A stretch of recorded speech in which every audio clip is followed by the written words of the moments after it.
We're down, going down to the sewer with this season. This is another request from Frame by Frame. Thank you so much for those interested in requesting pretty much any type of videos, topics, reactions, reviews, re-reviews, randomness, commentaries, what have you. Feel free to send them either directly to my PayPal or join my Patreon. Both links are down below in the info box. It could be for pretty much anything. And we got two this time. Thanks to Frame by Frame, who sent a bit more of a donation. I appreciate that. He wanted me to talk about episode 5 and 6 of Stranger Things Season 3. And a recap. I feel I want to pop my shoulder, like Riggs and Lethal Weapon. Since this fucking show went up such a fucking... You know that phrase, jumping the shark? I was on it and it landed and popped my fucking shoulder off so much. I'm surprised this is over here. And I'm a two-humped motherfucker. Two humpback whales. Fucking would be more fun to watch than this season of the show. Because the first two seasons were okay. I think it's an overrated show, but I like the the look of it, the cinematography, the usages of songs, score, the acting. Although I think the stories leave a bit to be desired. But season 1 and 2 are okay. They're okay.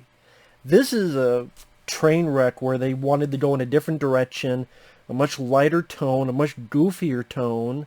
And I've said it before. It's like if you took one of the comedic episodes of the X-Files and turned that into the entire fucking season. For me, it doesn't work. When you see the first two seasons and you go into this and it seems maybe not a whiplash effect, but like, really? I get you want to be different. I get you want to do something and try to be different, but it just doesn't feel consistent with the first two seasons I had seen of the show. I mean, episode 5 starts with last time, 4 of our characters, Steve, Robin, who were working at the ice cream shop, the little kid Dustin, and the annoying little twerp sister of one of the other characters, the little girl.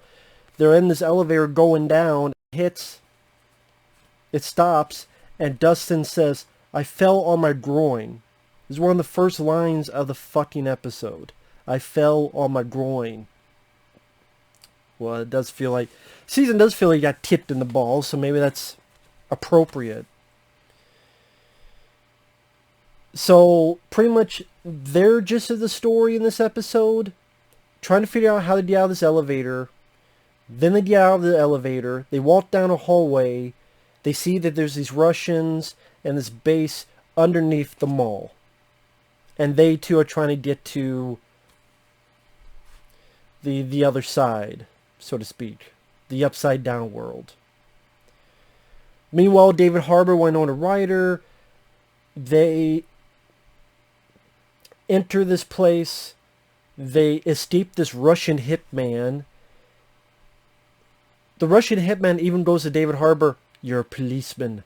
Policemen have rules." What the fuck do you think you're, Die Hard? There are rules for policemen. Yeah, that's why my captain keeps telling me. I'm surprised David Harbour isn't trying on a pair of shoes. Man, this guy has shoes won't even fit my sister.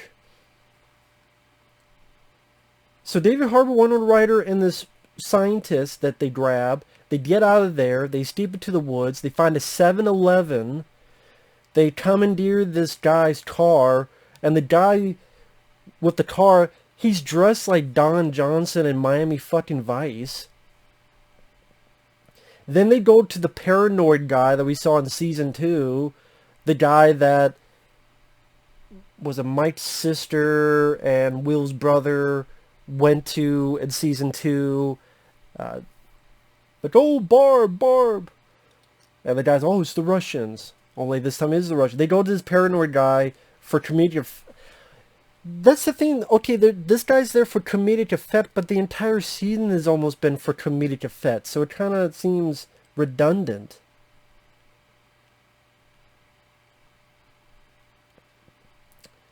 Meanwhile, Mike's sister and Will's brother and then the kids in 11, they're together. They're trying to figure out what to do and what this thing is and what's going on and what's going on with Billy. And they pretty much determine, hey, if these things need to go back to somewhere and we need to find out where that is. Where the last episode, this old lady went to the hospital, wanted to go back. Let's let her out and see where she goes. So then they go to the hospital. Mike's sister and Will's brother get chased by a couple people, including Jake Busey. It ends with a CGI thing creature in the hospital, which again, I keep mentioning this, it's fucking weird that this show is so sucking off the dick that belongs to the 80s, but it does understand that one of the primary points of the 80s was practical fucking effects. And, you know, they get a bigger budget. It's funny, someone in the comments told me that one of the things about the budget, a lot of it is going to the little girl that plays 11, Millie Bobby Brown. And apparently 11, Millie Bobby Brown, has an attitude problem. She was apparently hard to work with in the Godzilla movies. She's getting hard to work with here, thinking she's teen shit or queen shit. I'm sorry, lady, little girl, once Stranger Things are done, you don't disappear. It's going to be bye-bye. Look at Daisy Ridley. Daisy Ridley did the Star Wars. Daisy Ridley does other stuff, but no one gives a shit. Tom Holland, he's done stuff, but when it's not Spider-Man, no one gives a shit. Millie Bobby Brown, if you don't shape up, you don't ship out. When Stranger Things is done, it's going to be done eventually. I know they don't do season 4, but you're getting adults, and it's not going to be as titch as when you were kids. It's going to be done, and you don't wish that you weren't acting like a fucking brat. And I think you did a good job in season 1 and 2. But you're not all that either.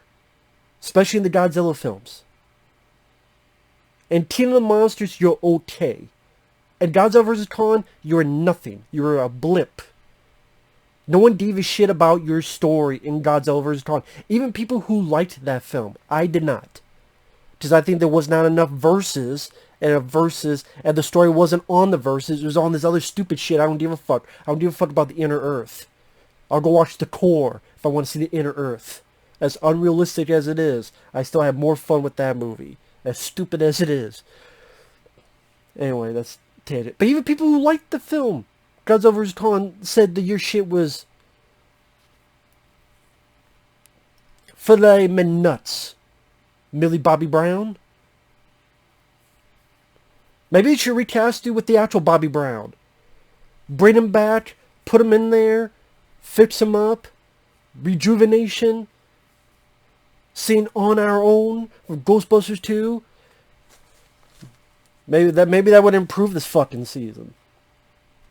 The only thing worth a shit for me is I like this actor Joe Keery who plays Steve. Because in the first season he was the typical bully character, and they did an interesting bit of writing in season 2.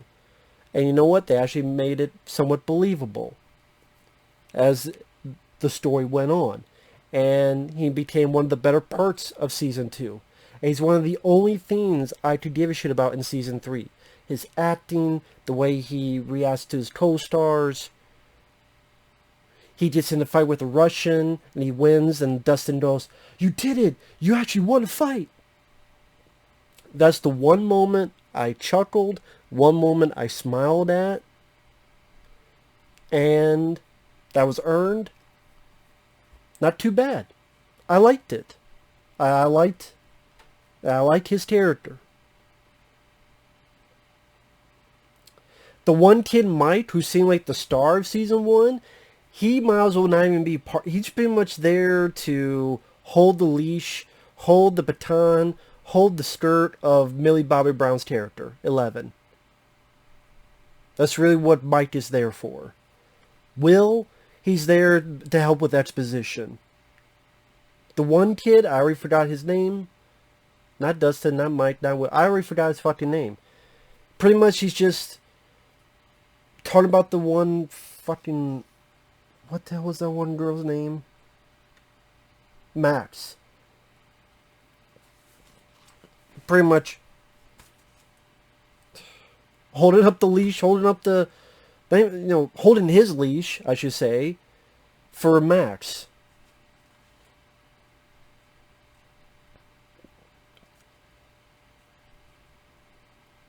You David Harbour, they want to make us think he's fucking wannabe John McClane, or whatever the fuck they're trying to do.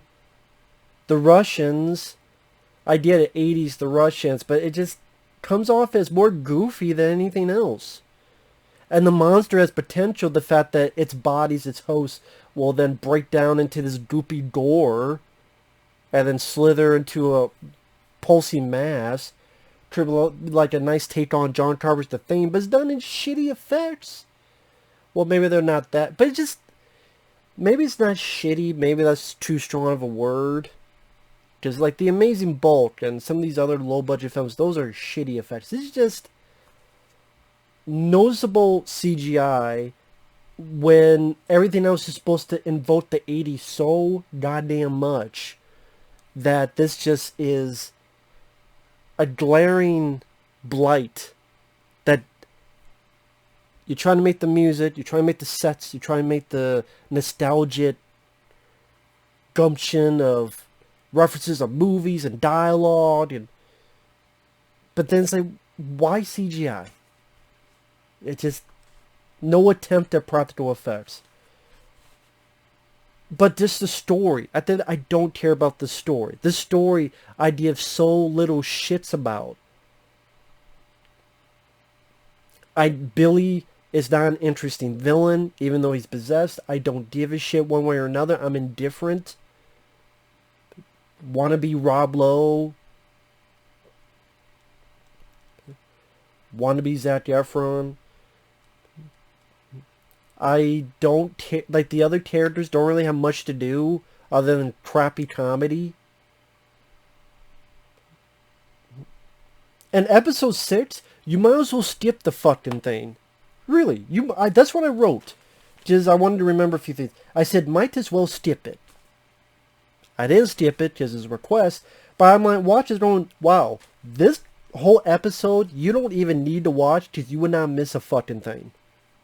Because what happens? The CGI thing, the same shit that happened when Eleven met Billy, the same fucking thing. Her mind power, she lifts it over here, lifts it over there, throws it out the window. Oh, but it's the same fucking thing as with Billy in like 2 episodes ago. The same fucking thing.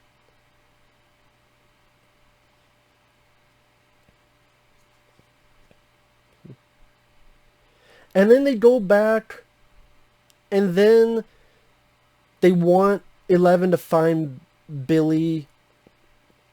I'll try. I like that Mike is worried. Hey, we can't just keep telling her to use her powers, and you're worried about her. I like that moment.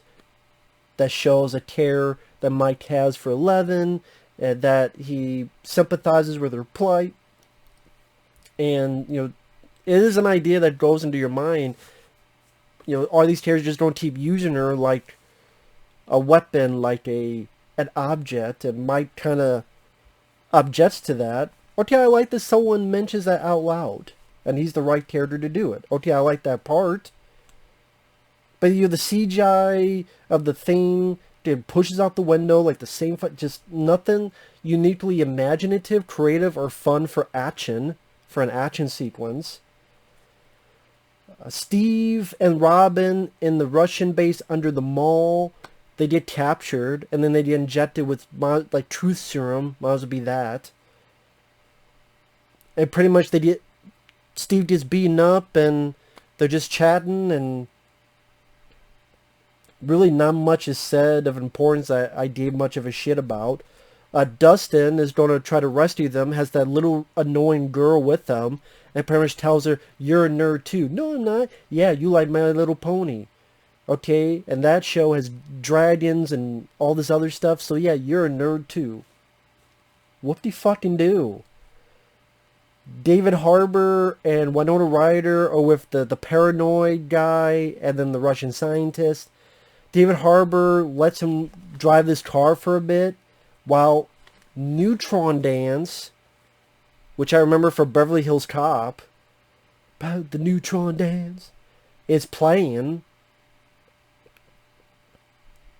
Well, see, he scared the Russians too. And Perestroika, welcome to America. That's why I'm waiting. I'm waiting for Kurt Russell to come out and say, welcome to America.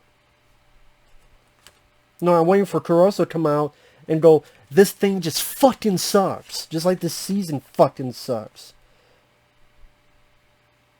That's all that's really has happened. I just explained the whole fucking thing. Want me to repeat? The Thing creature, out the window.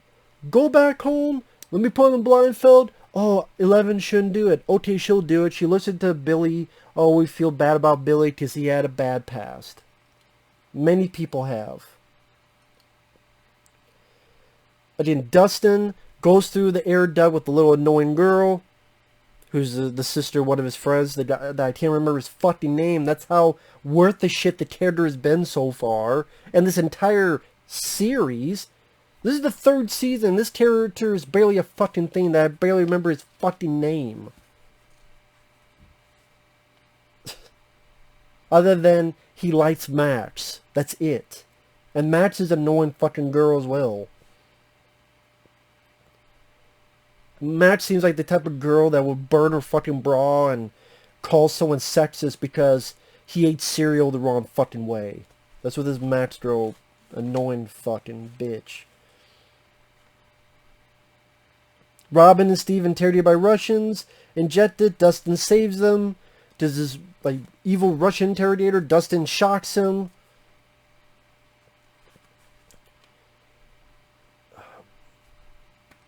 Again, Winona Ryder, David Harbour, and the Russian scientist fucking around with the paranoid guy, trying to get him to talk, to say things that we, the audience, already fucking know, so we're just waiting for the characters to catch up with what we already know.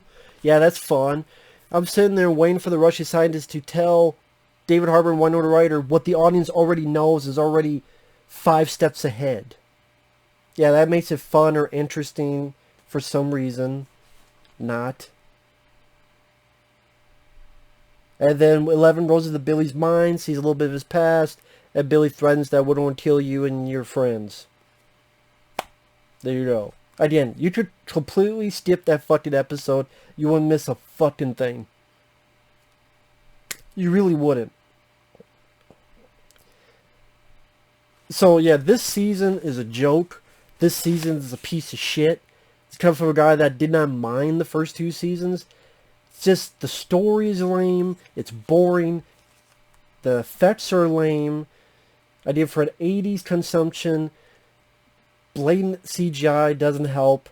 A lot of the characters don't have much shit to do. A lot of goofy, irritating, cringeworthy stuff. The story is boring. The story you've seen done multiple times, done better on multiple avenues. Hell, the bits I saw in the 80s slasher version of American Horror Story, which I only saw a couple episodes because they were requested. I didn't have time to watch the rest because I've been busy with other stuff. But even the bits I saw, I'm like, wow, that's a lot more interesting story than this. And, you know, part of me is like, just stop fucking referencing the 80s, Hollywood. Please. Just please stop referencing the 80s. It's a gimmick now. It's a fucking gimmick. It is. It's a tired gimmick at this point. It truly is. I love the 80s. I have the 80s all around me. 80s. 80s. Early 90s, but I got 80s here. I got fucking 80s there. I got 80s right here. You know, I got fucking 80s over here. I got Gremlins from the 80s. I like these movies. You know, I got Gremlins right there. I could just watch that. Yes, there are some movies that do it well. But now there's so many coming out that just makes it less special. And it dilutes it. It's like you take a drink you love. But then you keep adding and adding and adding more stuff. It just dilutes it so there's not much taste to it. It makes it less special when you do it. When 18 other things have done it, it makes it less special. It makes it less unique. Are there films that have done it? Well, yes, The Final Girls. The Final Girls, where a woman, a teenager, her mom has passed away. Her mom was an actress in slasher films. They go to a special screening of one of her mom's old films.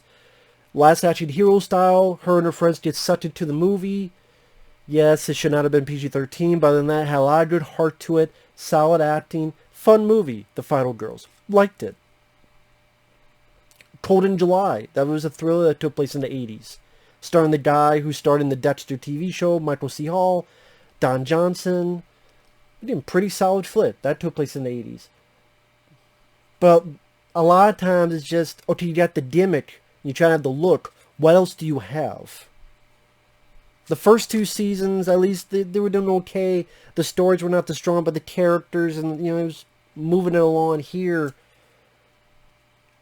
You have an uninteresting story, and it just, how much jokes, how much humor can we force into it? Like 7-Elevens, and My Little Ponies, and Neutron Dance. For fuck's sake. That's just my opinion. If you love Season 3, great, good on ya. I think it's a piece of fucking dog shit. See you guys later. Bye-bye.